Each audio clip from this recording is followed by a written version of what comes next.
하나님께서 이스라엘 백성들에게 주신 몇 가지 절기가 있습니다.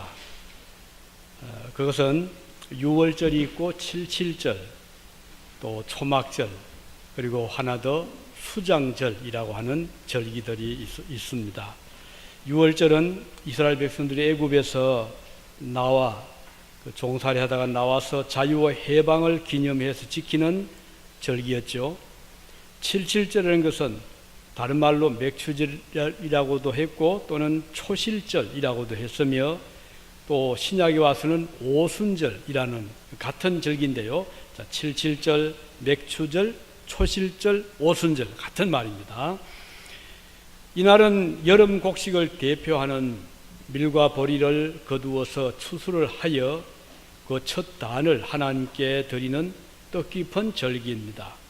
초실절이라고 부르는 이유는 그해 파종을 하고 난 후 처음으로 거둔 곡식을 하나님께 드리는 절기이기 때문에 초실절이라 이렇게 불렀습니다.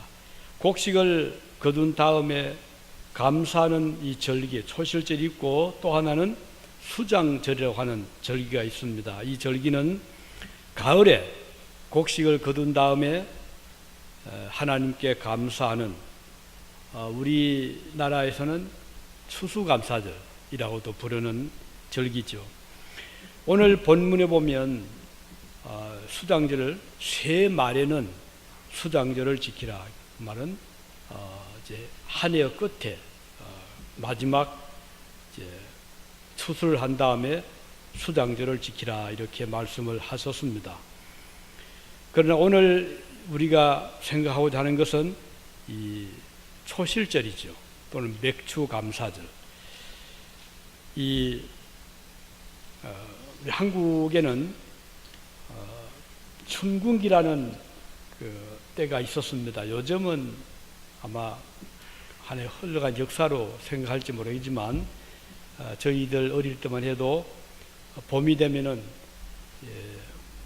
양식이 떨어져서 한 끼 한 끼 때를 때우는 것이 쉽지 않은 그런 때가 있었거든요. 왜냐하면 지난 가을에 거두어든 그 곡식은 겨울 내내 동안 아껴서 절약해서 먹어도 봄이 되면은 거의 동이 나버리고, 그래서 그때부터 긴 봄 동안을 이제 허리를 조으면서 이제 버텨야 되니까, 그래서 이제 이른 봄에 나무를 뜯어서 죽을 끓이기도 하고 연명을 하는 거죠. 그렇게 하다가 이제 지난 가을에 뿌린 보리나 밀이 이제 자라서 여름에 곡식 이제 열매를 거두게 되면 이건 큰 잔치 기분이죠. 왜냐하면 먹을 것이 없다가 이제 보리도 나오고 밀도 나오니 이것을 가지고 이제 뭐 보리로 밥을 짓기도 하고 또 죽을 끓이기도 하고 국수를 만들기도 해서 그 춘궁기 때 먹지 못한 배고픔을 달래는 그런 때가 있었습니다. 이스라엘 백성들에게도 그런 의미에서 여름 곡식을 거두고 났을 때 기쁨은 아주 컸거든요. 이 초실절의 의미는 아주 깊었습니다. 그 해의 첫 열매를 하나님께 드리는 그런 계절이기 때문입니다. 하나님께서 오늘 본문에 보면 맥추절을 지키라. 이는 내가 수고하여 밭에 뿌린 것의 첫 열매를 거둠이라 이렇게 말씀을 하셨습니다. 그 초실절은 중요한 의미가 감사하는 절기라는 것입니다. 맥추절이 되면 그해 처음으로 곡식을 거둔 첫 곡식이잖아요. 그래서 그 열매를 거두고 너무 감사한 것입니다. 긴 겨울이 지나고 봄이 지나고 이제 여름 곡식을 거두었지요. 지난 가을에 거두어들였던 가을 곡식이 동이 난 후에 오는 이제 이때부터 마음도 배가 부르게 되고 또 실제로 음식도 넉넉하게 되는 것이죠. 그래서 맥추 감사절은 우리 한국교회에서는 보통 7월 첫 주 보통 지키거든요. 한 해의 절반이 지났을 때 이제 뒤돌아보면서 지난 반년 동안 지켜주신 하나님께 감사하는 그런 의미로 이때 백주절을 지켜오고 있습니다. 그리고 앞으로 다가오는 한 해의 후반기도 은혜 가운데 잘 보내게 해 주실 것을 바라고 믿으면서 이 절기를 지키고 있습니다. 사도 바울은 말씀하기를 골로새서 3장 15절에 보면 그리스도의 평강이 너희 마음을 주장하게 하라. 너희는 평강을 위하여 한 몸으로 부르심을 받았나니 또한 감사하는 자가 되라. 이런 말씀했습니다. 이게 중요한 것은 감사해라. 이 말씀을 마음에 새겨주시기 바랍니다. 이것은 감사가 얼마나 소중한가를 잘 보여줍니다. 우리가 부름을 받아 성도가 하나님께 부름을 받은 이유는 평강을 얻는 것도 중요하지만 그 못지않게 중요한 것은 감사하는 자가 되는 것입니다. 감사의 대상이 주변에 많잖아요. 좋은 이웃이 있어서 감사할 수가 있습니다. 마음을 열어놓고 대화할 수 있는 친구가 있어서 감사할 수 있습니다. 부모는 자라는 자녀들을 볼 때 참 마음이 기쁘잖아요. 믿음으로 착하게 잘 자라가는 자녀를 보면서 감사할 것입니다. 또 자녀는 부모의 은혜를 생각할 때 감사함이 있잖아요. 철없는 나를 길러주시고 서포트해 주신 부모님께 대한 감사의 마음. 그래서 이 세상에서 가장 아름다운 것, 앞에 지금 백합꽃이 있는데 이보다 더 아름다운 것이 있다면 인간의 감사하는 마음이라 이렇게 볼 수가 있겠습니다. 그래서 어떤 사람은 감사를 세 가지로 구분을 했더라고요. 참고로 제가 읽으면서 한번 같이 나누고 싶었어요. 하나는 1차원적인 감사라고 규정을 하면서 그것은 조건적인 감사라는 것입니다. 다시 말하면 나에게 이런 일이 일어나면 감사하겠습니다. 자, 예를 들면 사업가가 사업이 잘 되면 감사하겠습니다. 병약한 사람이 건강이 회복되면 감사하겠습니다. 또 가난했던 사람이 부유하게 되면 감사하겠습니다. 다시 말해 하나님께서 나에게 무엇을 해 주시면은 나는 감사할 것입니다. 이것을 이 사람은 1차원적인 감사라고 했어요. 조건적인 무엇이 이루어졌을 때 감사하는 1차원적인 감사는 이게 상대적이잖아요. 그 조건이 이루어지지 아니하면 감사가 끝이 나고 마는 것입니다. 2차원적인 감사는 과거를 돌이켜보면서 내가 이렇게 많은 것을 얻었구나. 내가 이렇게 많은 것이 나에게 이루어졌구나. 그래서 지난 날을 돌이켜보면서 좋은 것들을 헤아리며 감사하는 것이라고 했어요. 성공한 거 감사하고 건강히 살아온 거 감사하고 또 크게 사고 당하지 않은 거 감사하고 이것을 이 사람은 2차원적인 감사라 그렇게 불렀고 3차원적인 감사가 있습니다. 그것은 그럼에도 불구하고 어떤 환경 여건에서도 감사하는 마음 이것을 그는 3차원적인 감사다 이렇게 불렀습니다. 우리 잘 아는 다니엘 한번 보십시오. 이 다니엘은 바벨론의 포로로 잡혀간 청년 중에 한 사람이었죠. 그런데 이 다니엘이 그곳에 있으면서 믿음을 지키려고 했어요.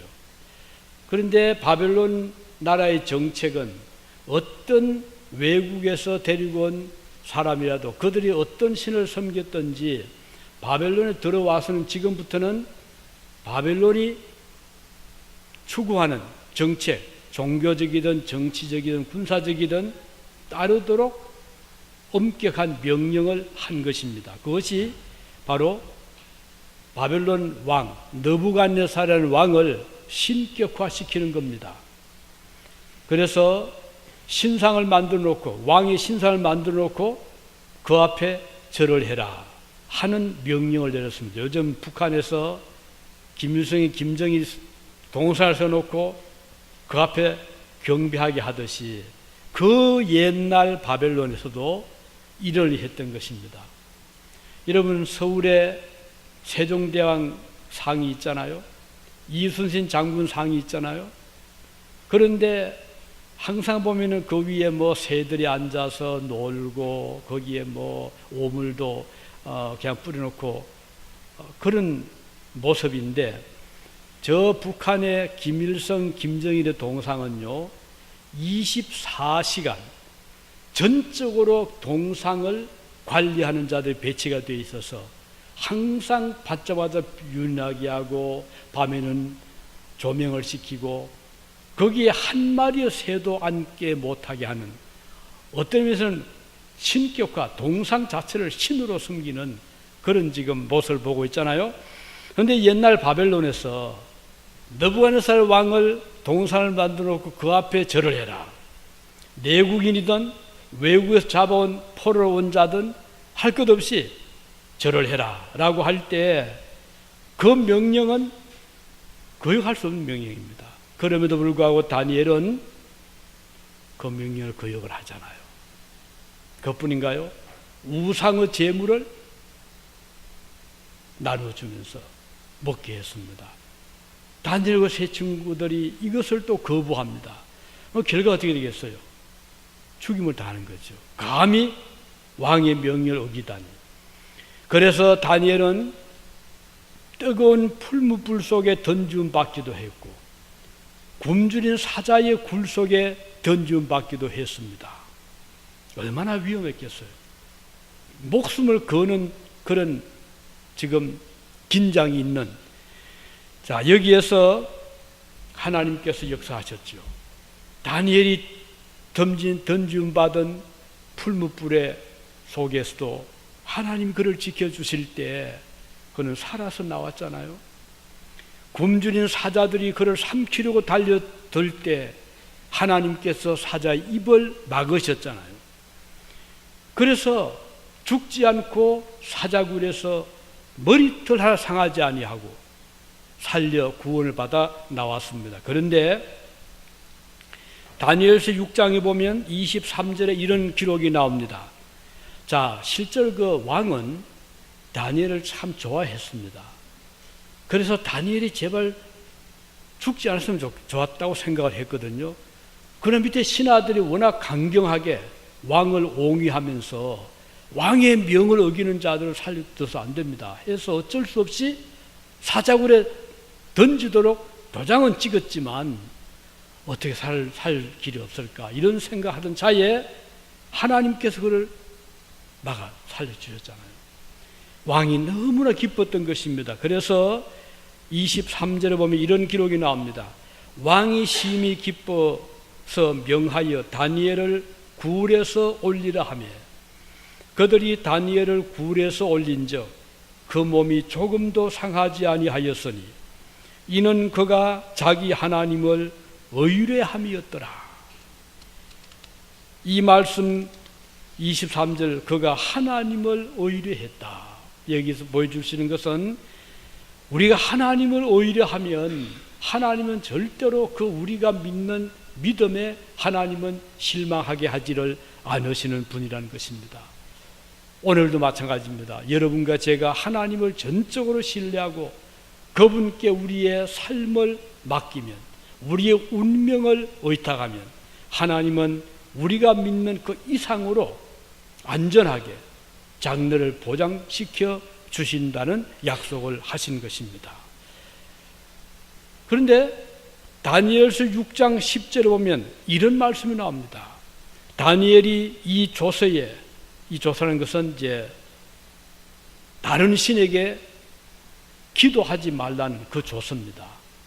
기도하면 체포를 하고 죽게 될 것이다 하는 그 왕의 명령에 그 왕이 어인을 찍었거든요. 그런데 다니엘이 이 조서에 어인이 찍힌 것을 알고도 자기 집에 돌아가서는 그 방에 예루살렘으로 향하여 열린 창에서 전에 하던 대로 하루 3번씩 무릎을 꿇고 기도하며, 그리고 그 뒤에 여기 참 중요합니다. 그 하나님께 감사하였더라. 대단하죠. 기도는 할 수 있습니다. 하나님 살려주세요. 하나님 도와주세요. 하나님 이 위기에서 건져주십시오. 이런 기도는 우리도 할 수 있지 않겠습니까? 위험한데. 그런데 다니엘은 여기에 그치지 않고 그 하나님께 감사하였더라. 왜? 지금 죽음 앞에 있는데 믿음을 지키려고 죽음 직전에 있음에도 불구하고 다니엘은 그 하나님께 감사했다. 우리 이 말씀 마음에 새겨주시기 바랍니다. 다니엘의 현재 형편은 기도하는 것이 왕에게 보고되면 사자의 밥이 되는 벌이 기다리고 있는 때입니다. 이럴 때 어떻게 기도해야 되겠습니까?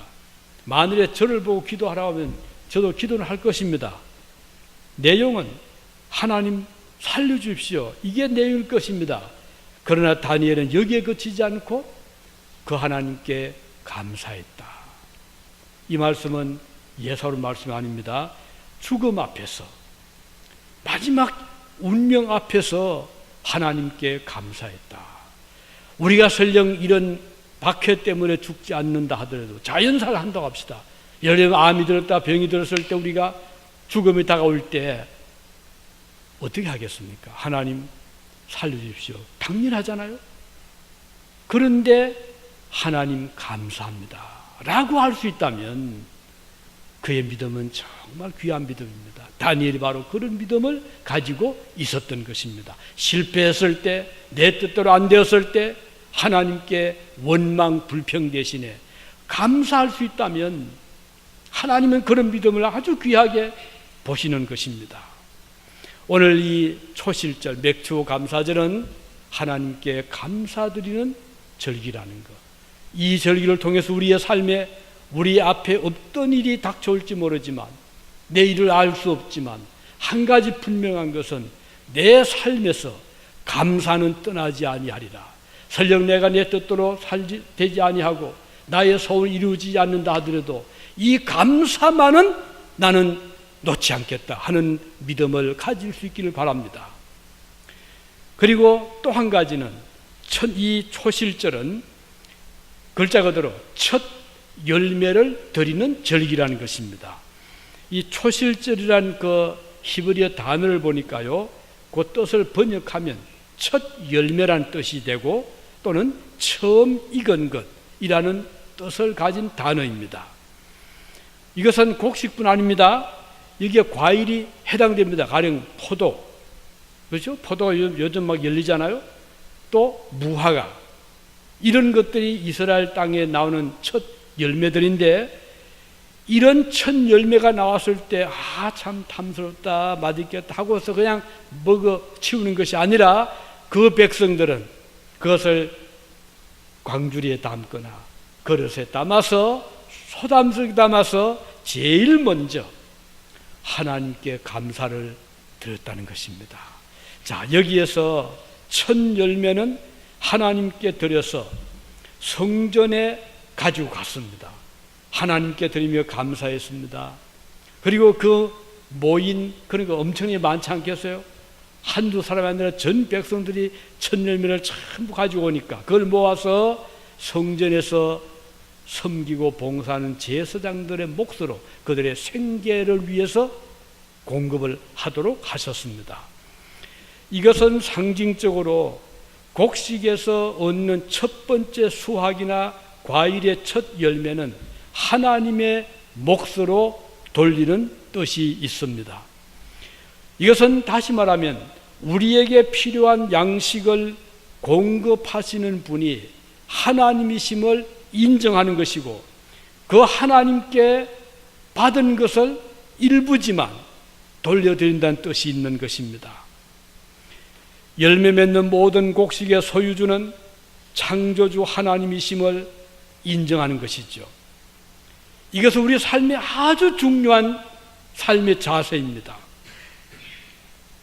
농부들이 땀을 흘려서 이제 밭을 갈고 씨를 뿌리고 거름을 주고 물을 주고 잡초를 제거해서 곡식을 잘 가꾸었을 때 한 A라는 농부는 야, 이거 내가 가꾸어서 이건 내 것이다. 내가 열심히 일했더니 보람이 되는구나. 이것은 내 소유다. 이렇게 생각할 수, 당연히 그렇게 할 수 있잖아요. 내 마음대로 팔기도 하고 먹기도 하고 나눠줄 수도 있잖아요.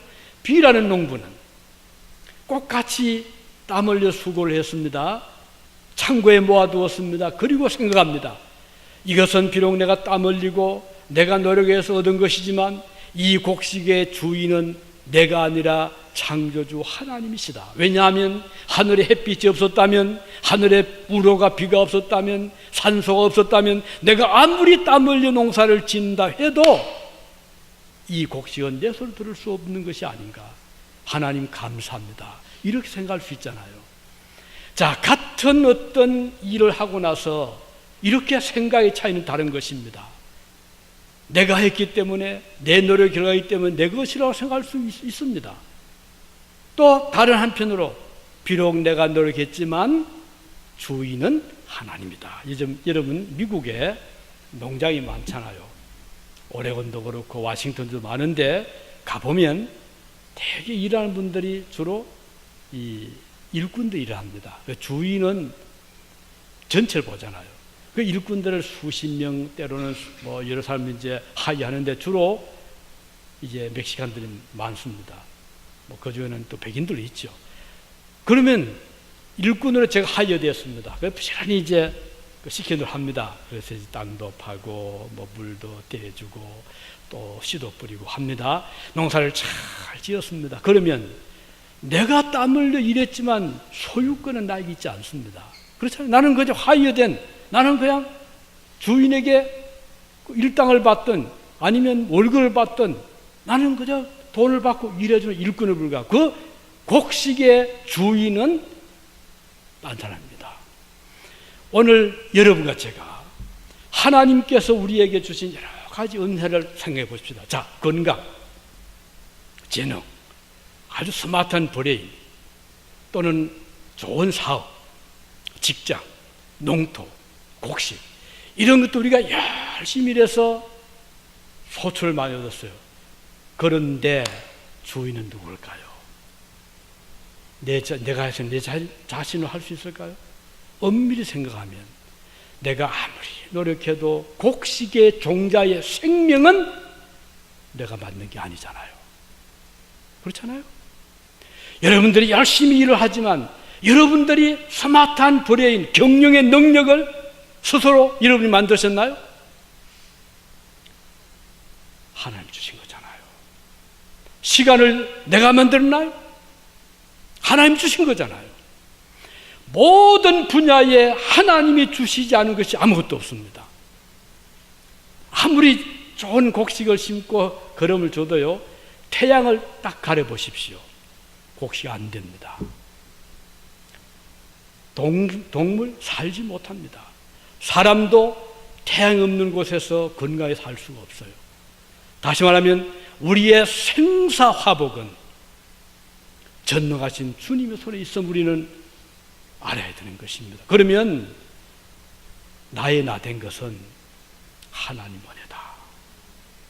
하나님의 은혜로 우리가 하루하루 살아간다는 거예요. 열심히 직장생활 하지만 직장생활 할 수 있는 건강을 주신 분은 누구신가요? 생명을 누가 주셨나요?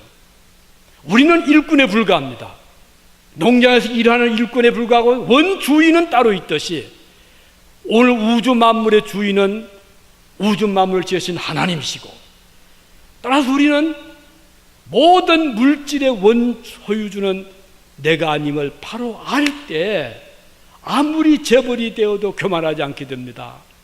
사회적인 책임을 생각하게 됩니다. 겸손하게 되죠. 나눌 줄 압니다.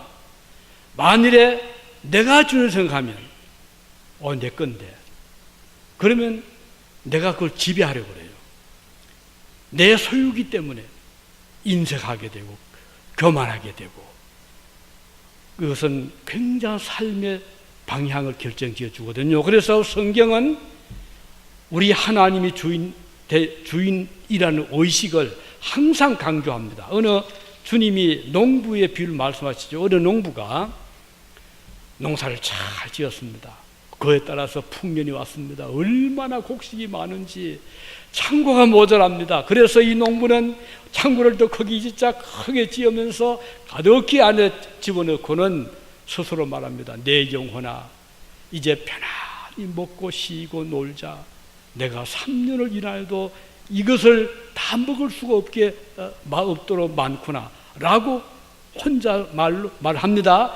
그때 위에 계신 하나님께서 이 어리석은 농부야, 오늘 밤에 내가 너의 생명을 불러가면 이 곡식이 누구의 것이 되겠느냐. 주님 말 그렇게 말씀하셨어요. 여기서 중요한 것은 원주인은 하나님이시다. 그래서 첫 곡식을 드린다는 것은요, 하나님께서 주신 거 주님 앞에 돌려드립니다. 비록 일부분이지만 주님의 소유를 인정합니다. 하나님 감사합니다 하는 뜻이 있는 거예요. 그래서 이 맥주 감사는 정말 중요한 그런 행사입니다. 우리 주님께 베풀어 주신 은혜, 지난 6개월 동안 주님이 주신 여러 가지 은혜를 주님께 감사드립니다. 하나님 그 감사하는 마음의 표를 이 물질에 담아 드립니다. 이런 뜻이 있는 거죠. 그러면 하나님이 위해서 얼마나 기뻐하시겠어요? 하나님께서 더 많은 축복으로 더 귀한 은혜를 베풀어 주실 기뻐하실 것입니다. 그런데 만일에 내가 한 거니까 내 거다 하고 나의 것, 내 소유로 딱 생각하면 그때부터는 생각이 얼마나 어떻게 되겠어요? 전부 다 내 것으로 보이잖아요. 그러면은 교만하기 쉽고, 부자 되면 교만하고, 또 그거 가지고 자기 유익에 쓰려고 그러고, 그거 가지고 방탕하기 쉽고, 인색하게 될 수가 있고, 그 삶은 참 아주 살벌한 그런 삶이 될 것입니다. 그래서 오늘 그리스도인들은 주인의식을, 내가 내 영혼의 주인도 내가 아니거든요. 하나님 주인이잖아요. 항상 우리는 하나님께 은혜 받은 자다.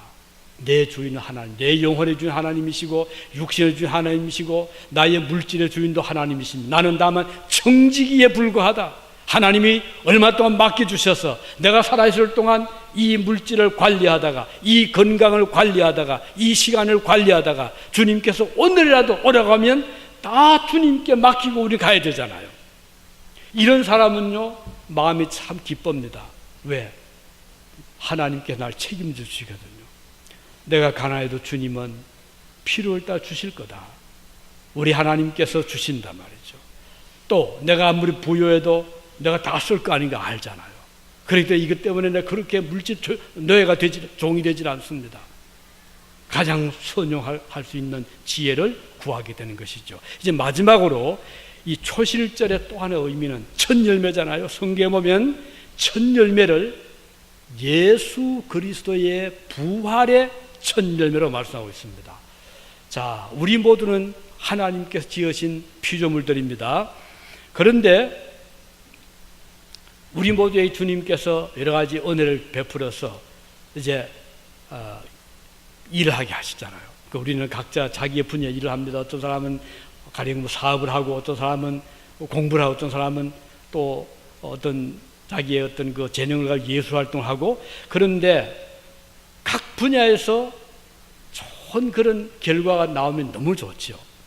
그런데 어떤 경우는 결과가 없을 수가 있잖아요. 가령 농사를 지었는데 어떤 경우는 그해 아주 완전히 흉년이 들 수가 있습니다. 좋은 땅에 씨를 뿌리고 했는데 열매가 없어요. 자, 이런 경우 주인은 참 마음이 기쁠 수가 없죠. 왜 저러지? 내가 저렇게 열심히 했는데. 그래서 어느 농부가 이제 과을을 만들었어요. 과수를 심었는데 부지런히 이제 몇 년 동안 거름도 주고 잘 길렀어요. 그런데 열매가 안 맺는 거예요. 그 주인이 화가 났어요. 그 종을 보고, 얘들아, 저 나무를 캐내 버리자. 땅만 버린다. 어찌하여 땅만 버리게 할 수 있겠느냐. 그때 이 종이 주인에게 요청해요. 주인님, 한 해만 더 기다려 주십시오. 제가 더 열심히 이 거름도 주고 보살펴 보겠습니다. 만일에 1년 후에 또 열매가 없으면 그때는 캐내도 좋겠습니다. 그래서 이 주인이 그 종의 생각을 가상 이겨서 그렇게 하자 하고서 1년을 더 기다리게 해주었다. 그런 말씀을 주님이 하셨는데, 여기 중요한 것은 오늘 여러분과 저는 마치 땅에 심기워진 과수나무 같은 자들입니다. 우리를 하나님께서 세상에 보내주셨어요. 그 하나님께서 기대를 하십니다. 너네 일생 동안 살면서 열매를 맺어라. 좋은 열매, 선의 열매 맺고, 사랑의 열매 맺고, 섬김의 열매를 맺어라. 하나님께서 우리에게 여러 가지 재능을 주셨어요. 그래서 여러 가지 그 분야에서 잘하는데, 만일에 우리가 좋은 열매를 맺지 못하면 주인 되신 하나님께서 실망이 크죠. 아담과 하와가 심겨졌던 밭이 에덴이라는 동산이었어요. 하나님께서 그들에게 온갖 좋은 거 다 주잖아요. 철을 따라서 열매도 맺는 과일을 주시고, 뭐 굳이 농사를 안 지어도 옥토에서 곡식이 많이 나오는 그런 에덴 동산을 주셨는데, 이들이 맺은 열매는 불행스럽게도 하나님을 대적하는, 불순종하는, 거짓말하는 악의 열매를 맺었어요. 하나님께서 크게 실망하셨죠. 그래서 에덴 동산에서 쫓아내고 말았습니다. 자, 지금까지 이 지상에 많은 사람들이 살고 있는데 각각의 열매를 좀 맺으며 살고 있거든요. 선한 열매 맺는 자들도. 그래서 오늘 여러분 주변에 보면 좋은 사람 많이 있잖아요. 어떤 사람은 그 좋은 환경을 박차고 아주 어려운 데 가서 섬기는 자들도 있고요. 봉사자들도 있고 참 유를 끼치는 그런 자들이 있고, 어떤 사람들은 그 좋은 환경임에도 불구하고 전혀 유익이 안 되고 해를 끼치고 악을 행하고 어두운 그늘에 사는 자들이 있잖아요. 그러면 하나님께서 보실 때 실망하잖아요. 사실 우리 모두는 죄인들입니다. 우리가 날 때부터 하나님께 받은 은혜가 많음에도 불구하고 살아오면서 내 양심을 거스릴 때도 많고, 내 욕심으로, 거짓으로, 이런저런 일로 우리는 많은 죄를 지으며 살아왔습니다. 하나님이 기뻐하시는 뜻보다는 내 생각대로 살아올 때가 많았잖아요. 그래서 우리는 좋은 열매를 맺지를 못한 죄인들이 된 것입니다. 우리 모두는 다 죄인들입니다. 그럼 우리가 이런 상태로 삶을 끝나게 되면 하나님 앞에 설 때 무엇을 내어놓을 수 있겠는가? 일생토록 살아오면서 내가 주님 앞에 맺어드린 열매가 무엇인가? 돌이켜보면 선한 열매가 거의 없는 우리 자신들을 보게 될 것입니다. 자, 그런데 첫 열매 되신 예수 그리스도께서는 죄가 없으신 분이거든요. 무지하신 분입니다. 그런데 그분은 우리의 죄를 대신 지시고 십자가에서 돌아가셨어요. 그래서 죄값을 그분이, 내가 지은 죄값을 주님이 대신 다 받으셨어요. 죽으셨습니다. 사흘 만에 부활을 하셨는데 성경은 이것을 부활의 첫 열매라고 하셨어요. 그래서 우리 예수님께서는 우리의 죄값을 받으시고 십자가에 죽으시고 사흘 만에 부활을 하셔서 살아나셨는데, 그분이 첫 열매라는 것은 우리들도 그 예수님처럼 죽었다가 살아나서 부활에 참여할 수 있는 자가 된다, 그 뜻이거든요. 그래서 이 초실절의 의미는 매우 중요합니다. 오늘 나는 죄인이지만, 내가 맺은 좋은 열매는 없지만 예수님께서 나의 죄를 대신해서 죽어주시고 부활하신 그 열매를 맺음으로 오늘 여러분과 저도 예수님처럼 부활에 동참하게 될 거다. 여기 부활의 첫 열매.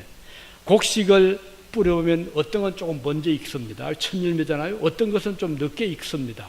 그러면 먼저 익는 곡식을 보면 좀 뒤에 익을 열매도 이렇게 있겠구나, 이런 색깔, 이런 모습으로 열매가 맺겠구나 항상 알 수가 있듯이, 예수님의 부활을 보면 오늘 여러분과 저도 예수님처럼 죽음에서 부활해서 영생을 얻게 되겠구나 하는 것을 알 수가 있는 것이죠. 그래서 우리는 참 감사하는 것입니다. 우리는 죄인들이지만 예수님의 부활을 보면 나도 예수님처럼 부활하게 되겠구나. 그런 의미에서 이 초실절은 대단히 중요합니다. 오늘 우리에게 소망이 있습니다. 죽음이 더 이상 우리를 지배하지 못합니다. 죄가 우리를 넘어뜨리지 못합니다. 사망 권세 우리를 이기지 못합니다. 왜? 예수님께서 우리를 위해서 모든 죄의 짐을 지시고 죽어주셨고 부활하시기 때문에 우리는 이제 주님처럼 부활에 참여하게 되기 때문입니다. 그래서 우리 신자들은 이런 소망을 가지고 이 초실절을 맞이하는 것입니다. 단순히 그냥 밀보리 거두어 사는 감사합니다. 여기 그치는 것이 아니라 이제 우리의 영혼도, 우리의 생명, 우리의 몸과 마음도 예수님처럼 부활에 참여하는 부활의 첫 열매에 우리도 동참하는 그날이 올 것이라는 것을 우리는 알고 있기 때문입니다. 고린도전서 15장 23절에 보면 이렇게 기록하고 있습니다. 각각 자기 차례대로 되나니 먼저는 첫 열매인 그리스도예요. 부활입니다. 그 다음에는 그가 강림하실 때에 그리스도에게 속한 자요. 예수님이 먼저 부활해서 천국에 들어간 것처럼 오늘 우리들도 주님을 따라서 부활하게 될 것입니다. 주님의 부활을 보는 사람들은 저 부활은 나의 부활과 직결됨을 알게 되는 것이죠. 그래서 그리스도를 부활의 첫 열매라고 말합니다. 그는 첫 열매가 되셔서 하나님께 드림이 되셨습니다. 야고보는 말씀합니다. 야고보서 1장 18절에 보면 그가 그 피조물 중에 우리로 한 첫 열매가 되게 하시려고 자기의 뜻을 따라 진리의 말씀으로 우리를 낳으셨느니라. 자, 이제 예수님 은혜를 받은 자들은 진리의 말씀으로 우리를 낳으셨다, 중생받았다, 새 생명을 얻었다 이 말입니다. 그래서 오늘 주님 안에서 자라가면 마지막은 영생입니다. 구원입니다. 천국으로 들어갑니다. 그리스도께서 부활의 첫 열매가 되셔서 하나님께 나가신 것 같이 그를 믿는 모든 성도들도 마침내 부활하여 하나님 앞에 담대하게 설 날이 옵니다. 오늘 여러분과 저에게는 이 부활의 소망이 있습니다. 주님은 부활의 첫 열매이십니다. 이 초실절은 그런 의미에서 성리의 절기입니다. 생명의 열매가 맺히는 절기입니다. 이것은 내가 의로워서가 아닙니다. 내가 공로가 많아서가 아닙니다. 나는 죄인이지만 나는 평생도록 의를 행한 것이 지극히 없지만 그리스도의 공로, 첫 열매 되신 예수 그리스도의 그 은혜로 우리는 동참하게 되는 것입니다. 요한은 이렇게 말씀합니다. 요한일서 2장 1절에 보면 나의 자녀들아 내가 이것을 너희에게 쓰면 너희로 죄를 범치 않게 하려 함이라. 만일 누가 죄를 범하면 아버지 앞에서 우리에게 대언자가 있으니 이 말은 대변자, 우리의 변호사의 말입니다. 우리에게 변호사가 있으니 곧 의로우신 예수 그리스도시라. 오늘 우리가 죄를 짓습니다. 본의 아니게 지을 수도 있고 때로는 고의적으로 지을 수가 있습니다. 이거 어떻게 하겠어요? 죄의 값은 사망인데. 그런데 성경에 보면 우리가 죄를 지었을 때 우리에게 대언자가 있는데 그분은 예수 그리스도시다. 우리 예수님께서 하나님 앞에 우리가 설 때 우리를 위해서 변호해 주시는 것입니다. 아버지, 비록 저 자녀가 이런 죄를 지었지만 제가 그 죄를 위해서 대신 죽지 않았습니까? 제가 그를 위해서 십자가에서 형벌을 받지 않았습니까? 저를 보시고 저 자녀의 죄를 용서해 주십시오. 우리의 대변자가 바로 예수 그리스도이십니다. 바로 이것이 초실절의 주요한 의미입니다. 하나님께서는 이런 절기를 주셔서 우리의 삶에서 실제적으로 이 초실절이 주는 깊은 의미를 알게 해주신 것입니다. 이제 말씀했습니다. 오늘 맥주 감사절을 맞이해서 이 맥주 감사절은 하나님께 감사하는 절기다. 지난 6개월 동안 우리를 도와주시고 이끌어 주신 것을 감사하고 앞으로 우리 일생도록 이끌어 주실 것을 감사하는 감사절기다.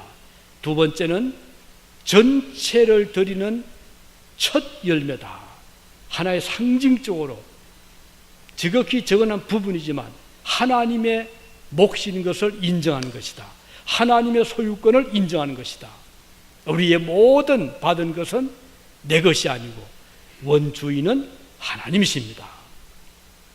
그렇기 때문에 가난해도 감사하게 되고 우리 뜻대로 안 되어도 주님께 감사하게 되는 것이죠.